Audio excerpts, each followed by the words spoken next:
Hello and welcome back to our channel. So today in this video we will be discussing about how to invite someone on Sweatcoin. So without wasting much of our time, let's get straight into the video. The first and foremost, to invite someone on your Sweatcoin, you need to get your Sweatcoin app opened. So once you have opened it up, you need to now tap on the friends icon, like the profile icon, and there you need to tap on friends. So once you're in your friends section, you need to scroll down to the end where you can find share link. So you can even send it through the available social media platforms, or you can simply copy the code and send it to the person you like according to their specific preferences, like social media apps.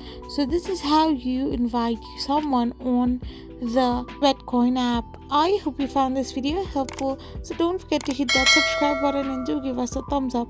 We will be back again with these informative videos.